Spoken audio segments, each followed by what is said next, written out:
Le marchand, le gentilhomme, le pâtre et le fils de roi. Fable 16 du livre 10e des fables de Jean de La Fontaine. Un enregistrement de Jean Lambert pour LibriVox.org. Le marchand, le gentilhomme, le pâtre et le fils de roi. 4 chercheurs de Nouveau Monde, presque nus, échappés à la fureur des ondes, un trafiquant, un noble, un pâtre, un fils de roi, réduits au sort de Bélisère, demandaient aux passants de quoi pouvoir soulager leur misère. De raconter quel sort les avait assemblés, quoique sous divers points tous 4 fussent nés, c'est un récit de longue haleine. Ils s'assirent enfin au bord d'une fontaine. Là, le conseil se tint entre les pauvres gens. Le prince s'étendit sur le malheur des grands.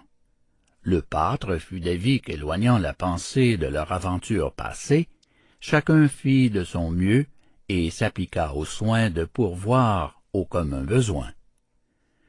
La plainte, ajouta-t-il, guérit-elle son homme?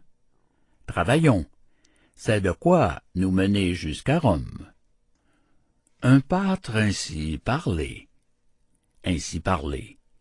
Croit-on que le ciel n'est donné qu'aux têtes couronnées de l'esprit et de la raison, et que de tout berger, comme de tout mouton, les connaissances soient bornées? L'avis de celui-ci fut d'abord trouvé bon par les 3 échoués au bord de l'Amérique. L'un, c'était le marchand, savait l'arithmétique. « À tant par mois, dit-il, j'en donnerai leçon. »« J'enseignerai la politique, » reprit le fils de roi. Le noble poursuivit. « Moi, je sais le blason, j'en veux tenir école. » Comme si, de vers l'Inde, on eût eu dans l'esprit la sotte vanité de ce jargon frivole. Le pâtre dit, « Ami, vous parlez bien. Mais quoi, le mois a 30 jours? Jusqu'à cette échéance, jeûnerons-nous par votre foi? Vous me donnez une espérance belle, mais éloignée, et cependant j'ai faim. Qui pourvoira de nous au dîner de demain? Ou plutôt, sur quelle assurance fondez-vous, dites-moi, le souper d'aujourd'hui? Avant tout autre, c'est celui dont il s'agit.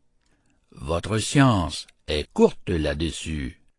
Ma main y suppléera. » À ces mots, le pâtre s'en va dans un bois.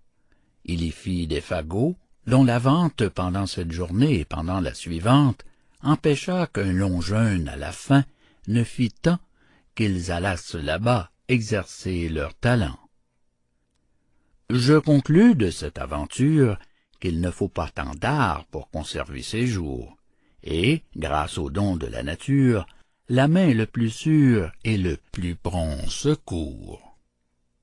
Fin de Le marchand, le gentilhomme, le pâtre et le fils de roi.